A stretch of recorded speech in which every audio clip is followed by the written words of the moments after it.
Welcome to Golden Blue Dude, everybody, home of the college football fan. And don't forget, you can send gear to represent your team for the background of Golden Blue Dude forever. Just send gear to P.O. Box 360, Liberty, South Carolina 29657. Let's get to the next video. I got some more news and rumors today. Like I say all the time, most of my videos are just for entertainment purposes, but sometimes there's real stuff going on that I like to report. But this one is going to be more on the rumor side. And yes, this particular video will be a Get It Gang video. What is the Get It Gang if you don't know? The Get It Gang is the name that I gave to the group of people that leave video idea in my comments, and I use those video ideas. So if you think you have a good video idea, leave it in the comment section, and I just might use your video idea in my video. Today's Get It Gang will be from Jesse Wilson, and I saw this comment yesterday. But since I've seen this comment, more people are commenting and saying, yeah, I'm hearing the same thing. So this one might blow your mind. Here's what he had to say.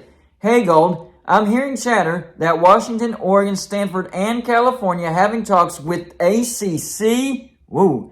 Florida State leading the talks behind closed doors, and Washington and Oregon will do whatever it takes. Wow. I don't know how close this is to actually happening, but if this were to happen, this would be a major, major game changer. You talk about breaking the Pac-12, this would do it. If this happens, then the 3/4 of the four corners, Arizona, Arizona State, Utah, and Colorado, would most definitely, without a shadow of a doubt, would be headed to the Big 12. So a lot of this is kind of coinciding with each other because it all makes sense when you put it together. Because I heard no Golden Blue, the Pac-12 has a TV deal, everybody's son, granted rights going to be for 10 years.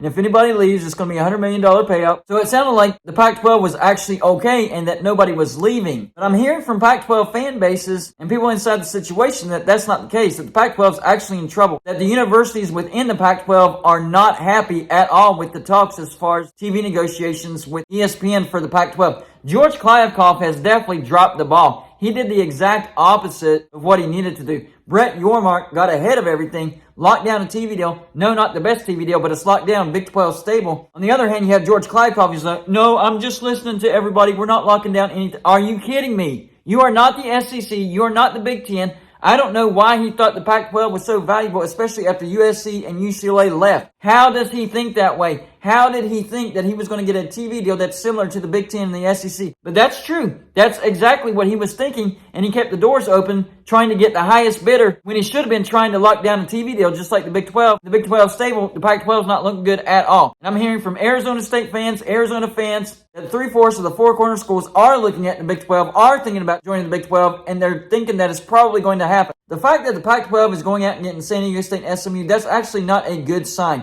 Now, they did need to go out and get some teams, but based on his past, on what he's done already, seeing George Kliavkoff going after an SMU, number one, that doesn't make any sense. That's not a good brand at all. I know it's a footprint in the state of Texas, but there are other brands, other fan bases that care about their team more than SMU. I know you see DFW near the location of SMU, and it makes you think, wow, that's near a major metropolitan area. You can get a lot of TV numbers. SMU's fan base doesn't care about SMU right now. They can't even fill a 32,000-seat stadium. So it's not a good pickup by the Pac-12. So the Pac-12 is, in my opinion, waving some red flags to everybody, telling everybody, hey, we're in trouble. We're trying to get brands that really doesn't make any sense for the Pac-12. I think San Diego State does make sense, and I've heard that there's been slight talks with Fresno State. Fresno State, San Diego State, that makes sense. I would go after Boise State. I know, the academics thing, but their football brand is top-notch when it comes to Group of Five. If you're going after teams on the Mountain West, you need to go after Fresno State, but instead SMU, no, that doesn't make sense at all. If you're going to go after a team in the AAC, it needs to be Tulane. Tulane has AAU status. Their fan base cares a lot more. They're in a great area as well. Good recruiting hotbed right there. You should go after Tulane over SMU. Now, eventually, once you go down the line, maybe you come to SMU, but they shouldn't be at the top of the list. But the fact is, George Kliavkoff did meet the president of SMU on campus at SMU, so he flew there on Wednesday. So they are talking to SMU, and it looks like the Pac-12 will add SMU and San Diego State.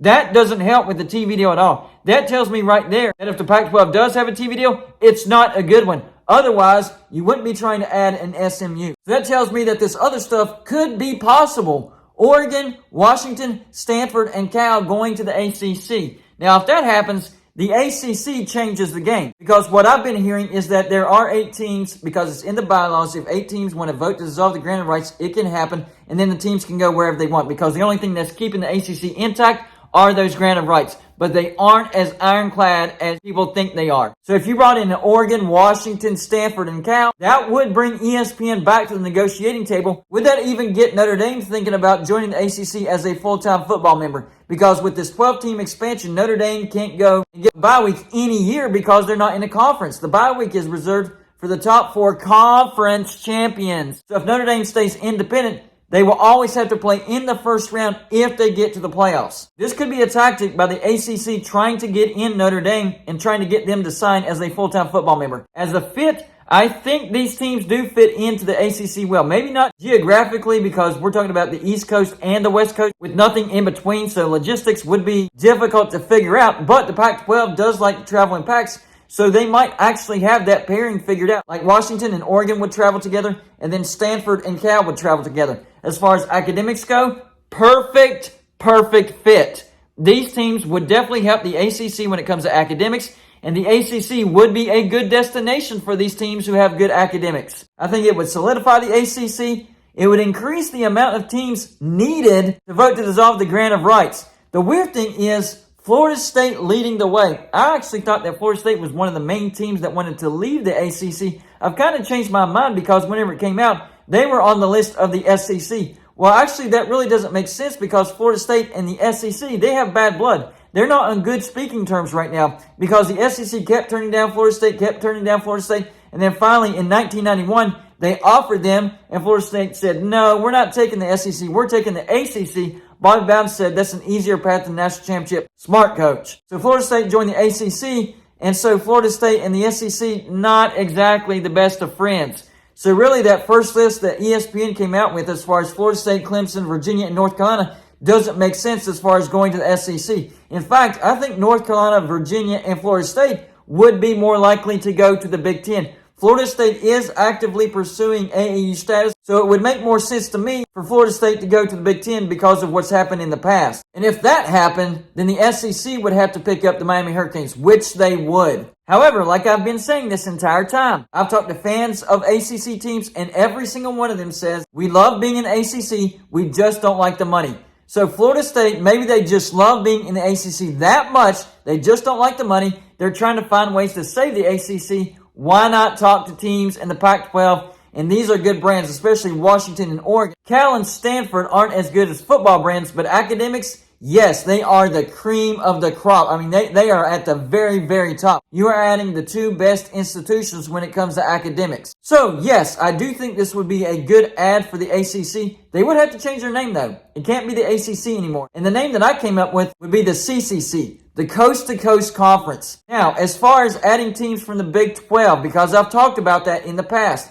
if you add these 4 teams out of the Pac-12, then the likelihood of that happening probably does go down unless they're looking for a bridge between the Eastern teams and the Western teams. So the ACC might be interested in some Big 12 teams to bridge that gap, but that would be the only reason. And I think the chances of West Virginia joining the ACC, if they get these 4 teams, go down to 0. Right now, I have it at like 5-10%. Not good at all, but possible. If they get these 4 teams, 0. Not happening. Not going to work. Forget it. Flush the toilet. It's over. And on top of that, the chances of the Big 12 getting Pitt, Virginia Tech, Louisville, and a Syracuse probably goes down significantly as well. Because I've always said this. As a conference, I love the Big 12. It's an awesome conference. It's just West Virginia doesn't fit in the conference.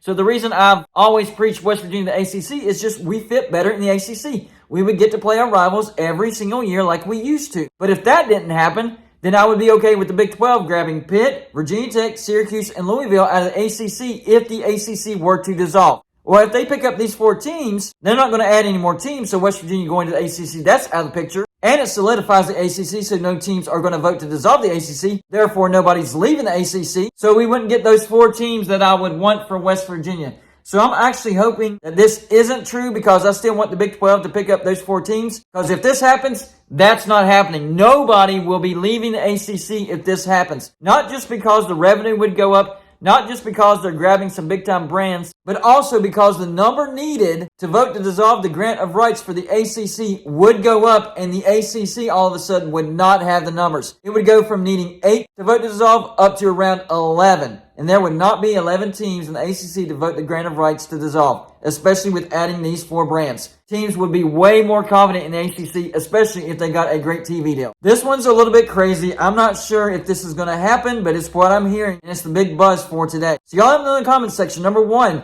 do you think it's true? Do you think Florida State is leading the charge and is trying to get Oregon, Washington, Stanford, and Cal into the ACC? Number two, if that does happen, do you agree with me? It's a total game changer. The ACC actually gets solidified. And finally, last thing, number three, if the ACC does add these 4 teams, do you think there's any chance that the ACC adds any more teams? That's all I got for this show. Like and subscribe if you haven't already, and I'll see you on my next show.